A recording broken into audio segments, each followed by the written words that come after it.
Assalamu alaikum. So I developed some frameworks to get clarity over what's happening in our society at the individual level, but also at the collective level. And these frameworks help you get really crystal clarity over many aspects that seem very difficult to understand and complex. Now I am working with marriage, specifically couples, and specifically Muslim couples. But these frameworks, you can use them in other areas of your life, okay, to understand any kind of relationship, but also how you feel individually and in a group. Okay, so this is one of many frameworks. This framework is called the three markets. Okay, three markets. Okay, so what is the idea behind the three markets? So each one of us and each person is actually living in these three markets. Okay, what do I mean by that? So the first market I call the perpetual hunger market. Okay, this is the first market. The second market is what I call the hollow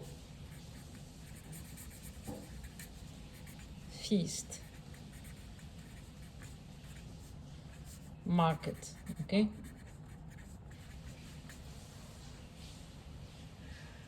and the third market is the gratitude empty relational demands market. Okay, demands, let's say the demands market. Okay, it's relational, but for now I'll write the demands market. Okay, so you have these three markets. What are these three markets about? Okay, the hunger market is the market where there is a sense of perpetual hunger after things that we need to accomplish, goals, in every area of our lives. The idea behind this market is, in order for you, for instance, as a man, to be a valuable man in society, you need to attain, like for instance, a good status, a valuable job. You need, for instance, to build a home, and not any home. Like it has to be a beautiful home with a garden, whatever. It's all of these details. You need to succeed in your career, etc., etc. Okay, there are so many things in the hunger market for both genders, for men or women, but even for kids. Okay, so the market is filled with things that I call like threshold. Okay, threshold that you need to overcome in order for you to be valuable, considered valuable in society. And these thresholds this is the thing, these thresholds seem very obvious, like of course we need to do that, but this is the thing, these thresholds are actually, many of them are pointless, are draining our energy, our resources, and they are not getting us straight to the point. And these are draining us in a way. They are supposed to make us feel well. Like, let's say, for instance, okay, the idea that if you gain status in society, you will feel valuable, and you are valuable. As soon as you gain status, you use like 30 years of your life just to gain status, then you realize, oh gosh, I still feel a little bit void within me. So many thresholds. You can think like these valleys, like you need to go to this valley and attain this, then you attain this and this and this. There are so many complicated things that you need to overcome, attain, in order to feel valuable in this market. Okay, And so it's actually a market where you are performing, okay? You are performing something all the time. You are going after something, okay? Now, the second market, which I call the hollow feast market, is a market where you don't need to perform. It's actually the market where you have a lot of distractions. Really, really easy to access and very rewarding, where you feel instant gratification, where you feel like a sense of relief rapidly. But of course, after this sense of relief, a few hours after, sometimes even just 20 minutes after, you feel unwell again, and you feel like a sense of stress again, because again, actually they are reinforcing each other. Because when you feel, one of the things about these markets, when you feel exhausted here, you need actually this hollow feast market where you consume something. Here you perform, here you consume something in order to feel well, but it's instant gratification, it's empty, and it's, as I told you, very easy to access and very rewarding. So it's at the same time very addictive. And what happens in this hollow market, because you are in this hollow market, after the instant gratification, actually it reinforces the idea of hunger market, because you feel unwell. And also you get pictures and things from this hollow market that remind you that you need to do this. Remember, this is where the gold is. This is where your value is, okay? So in a way, they reinforce each other. You feel exhausted here, you go here to get instant gratification, you feel well for a while, but you feel very, very bad lately, and you get back to the hunger market, okay? So they are actually a vicious circle between the two, okay? Here you can think about like any like scrolling, binge watching. It can be also like presenting in society many like delicious sugar filled and energy draining food, not nourishing food, etc. Like so many instant gratifications are presented. We are overwhelmed, okay? So here the market tells you need to perform, okay? And you need really to get into this goal and this goal and this goal and this outcome. Otherwise, you're not enough. And here you feel like an instant gratification for a while. Then you get back here, okay? Because you feel unwell, and this, vicious circle. The third market is very interesting as well. The third market is the relational market. What I mean by that? Let's say, for example, in the setting of couple, okay? Because I work with Muslim wives. So in a setting of couple, the demands markers, for example, at home, when you arrive home, okay, suddenly your wife will actually demand things from you. This is normal, like in a relationship, like it feels like normal to demand things from each other, because especially when she has been through this, or you have been through this, and you feel empty. For example, here you come here, you want things from your wife, okay? You want to feel like at home in your home. You want to relax. You want to be listened to, acknowledged for all of what you're doing. And there is a huge list for both the wives and the couple, the man, the husband in this case, where they are demanding so many things from each other. And actually they also demand from each other that they need to help each other to achieve this, okay? And living in a world that is really distracting. So you can imagine this market, actually, it's a market where you need the other, for example, in the setting of couple, for example, the husband, you can say, or the wife, is demanding something from you that takes a lot of energy, okay, and maybe not as rewarding. What do I mean by that? Like, if you compare these two markets, you get a lot of instant gratification. It's easy, highly rewarding, free. You don't need to do anything, and you get it, okay? Here, if you need to answer to these demands and needs, you need to like really really use a lot of your energy. It's like demanding a lot of energy. And even if you fulfill some of the needs, and you can say the demands and the expectations, the reward is not that huge because it's like normal, like it's expectation. When you expect something, when you don't get it, you feel unwell, but when you get it, it's normal. Like you don't get this highly rewarding effect. Okay, so the energy draining is it needs a lot of energy and it's not rewarding. This is very easy, very rewarding, free. Okay, so you can see the contrast, between the two. And it means here, because it's so hard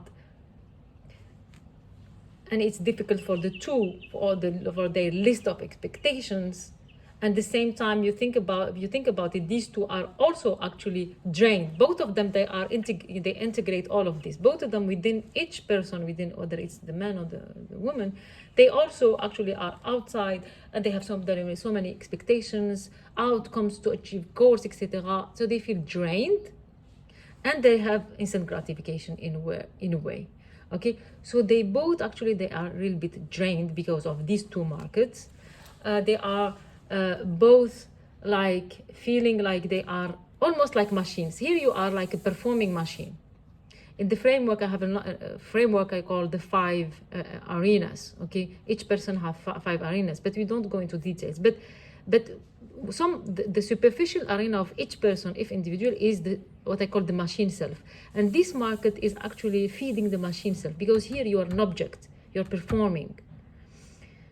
The society objectifies you, and you need to perform in order to be valuable. You're not just valuable as a human being, you need to perform.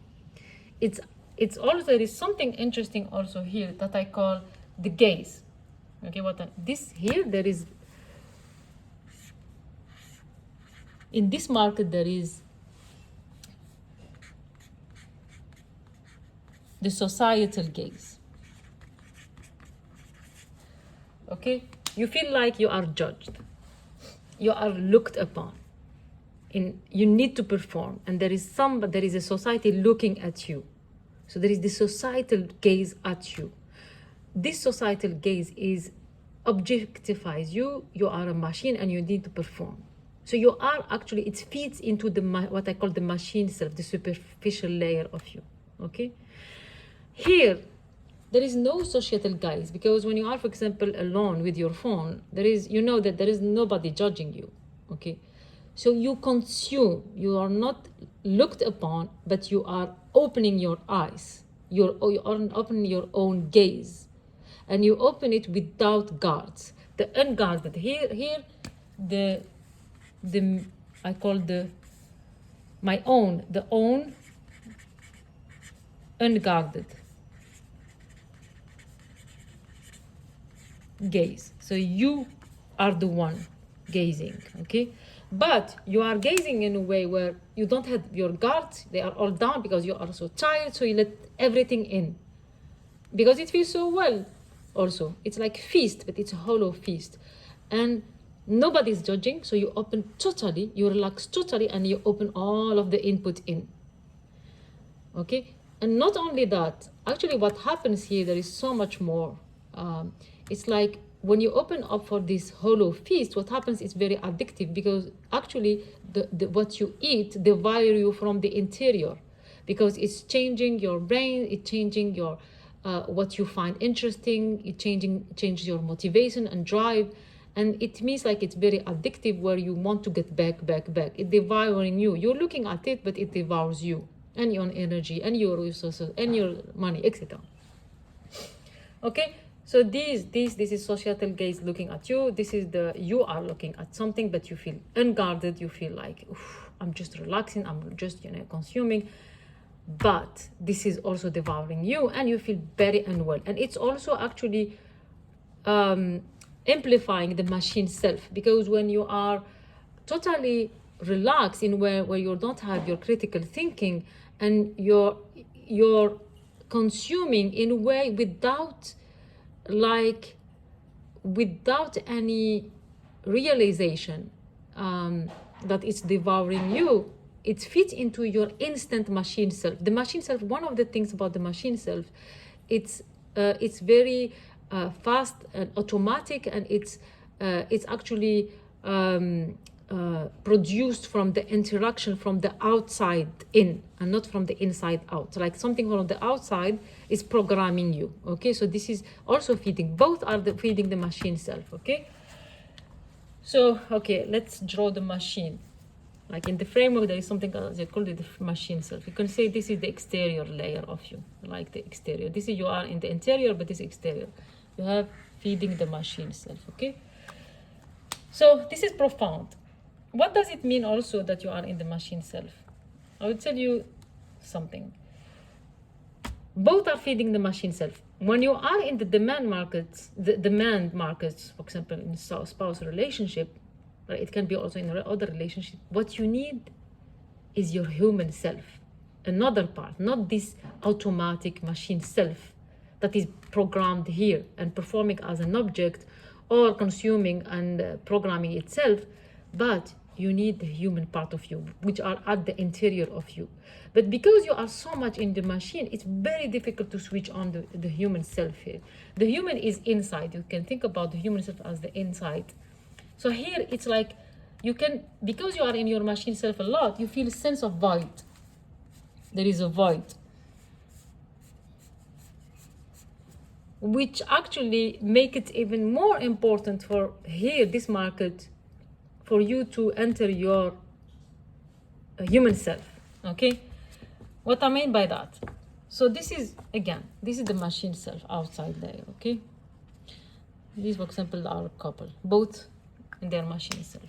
But what they really want, they don't want the machine self, they want the human self. They want the interior, the listening, the acknowledging, the hug, the touch, the beautiful, like witnessing each other. Okay, they want this, they want the human self. And the fact that they feel void outside, they need it even more. But this is not the reality of our homes. This is not the reality. What happened, because they cannot present the human self. It's very difficult. What happens is they present still these. They are still, of course, because they are drained, etc. They are still presenting the machine self. Okay, when this is the, let's say this is the husband and this is the wife. Okay, let's say this is the husband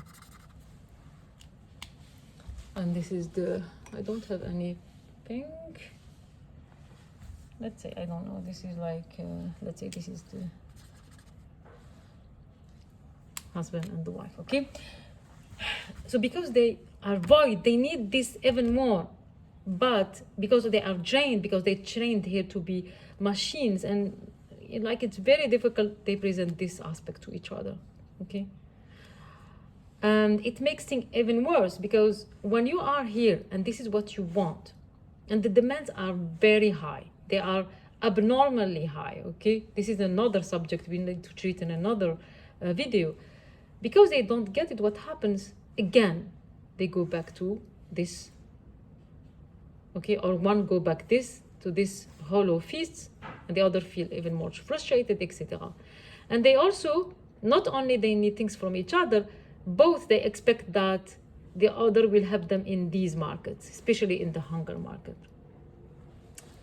Okay, so there is, and one more thing, you remember there is the societal gaze here, and there is the what I call the unguarded gaze, where you look in the, consume the hollow, the feasts, like really you eat. Here you're hungry, you want to eat.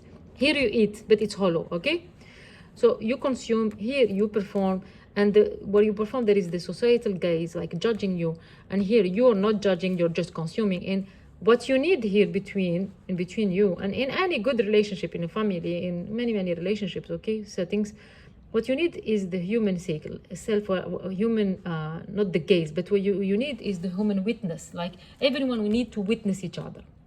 Knowledge, listen, witness. It's different than gazing. What we do, we gaze at each other, we judge each other, okay? We judge each other. Okay, so you feel gazed, the woman feel gazed by her husband in not a beautiful, like charming gaze, like a loving, but in a gaze where judgmental, and vice versa. okay? And no one of them is aware that both have all of these. If you think about it, all of these three markets. Now I will draw another 1 minute. I'll find another. Maybe I will try to put it here, okay? Or 1 minute. Let me draw something for you here. Okay. So what happens? Okay, what happens for these? What happens is these three markets, the hunger market, the hollow feast market, and the demand market, okay? This is a person. This is a person. No, in the framework I have, there are 5 arenas, okay? But let's say, I just simplify it for now, okay? So let's say this is the husband, okay? This is the machine self. This is the outside layer of the framework. So these markets, they're not only in the outside world, they are integrated within us, okay? So you can think about that within him there are also is the hunger market,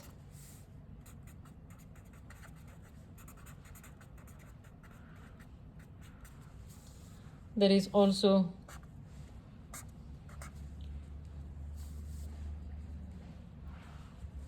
the hollow feast market. You can say I will just a feast market, and of course the demand market. They are integrated in each person, therefore they are also invisible, okay? So within each human, this is the husband, the same for the wife. It doesn't mean they are totally the same, by the way. There is a big difference in, there are things in common, but there are also big differences in both the fitra, which is within the man, and the fitra of the woman, but also there are differences in what the hunger market presents, or what the hollow feast presents, okay, and even the demands. And by the way, for the demands, I call it demands by purpose, because I will ask you one question before, finishing this first framework. Just a very brief review of this first framework is like when you think about any relationship, but in this setting, like a spouse, okay? If you close your eyes and think about a spouse, like a spouse that you have, or a spouse that you want to have in the future, okay? Or in general, when you were young, and what is like your vision of the spouse. If you close your eyes and I ask you just be straightforward and authentic, okay? Try to answer in your mind this question. When you think about the spouse, what do you see? Let me know if this is true for you. In general, for most people, what we see, and this is totally normal, huh? I'm not judging, totally normal. What we see is what we get from the spouse. Like we see, as a woman, for instance, we see like a man that is comforting us, that is there when needed, somebody we can count on, maybe like, find us beautiful, etc., provide. Like there are many things that we see the other provide us. Like these are expectations, okay, that we are unaware of actually. Some we have slightly awareness of them. We're not that clear about these expectations, okay? So they are demands. They are almost like norms. Like if he does it, it's okay, and I feel well, and I will give him back. If he doesn't, what happens? I feel actually a little bit not only deprived, like dismissed. I feel like unwell, like hurt, etc. Okay, and the thing is, when you have expectations and demands, and this is natural, okay, there is no gratitude in the equation, and this needs another video. to explain in deeper manner why the demand market is deprived from gratitude. It cannot be actually expectations are, if you have expectation, and it's normal to have expectation, you cannot have gratitude at the same time. It's very difficult. They go against each other. Okay, and we need a video about that to get into what happens in the mind, in the brain, and in the body of a human being, like let's say a wife or a man who has big expectations. And we see that it's neurologically and biologically, if you don't do something about it, we cannot be grateful. So it kills, like it demands. This market, I call it the demand, the gratitude empty demand market. And this is a very, very dangerous situation, you can imagine, especially when we also have the other two markets and we're not even aware of them. Okay, so that's it. I wanted a very short video, but I can see it's already 25 minutes. This is like, I didn't prepare the script or whatever, but I want really to get this just for a few friends and get it out there, because I feel it has been very helpful and very impactful for me, and gave me a lot of clarity. I have many other frameworks, but let's start one at a time. Okay. Assalamu alaikum wa rahmatullahi wa barakatuh.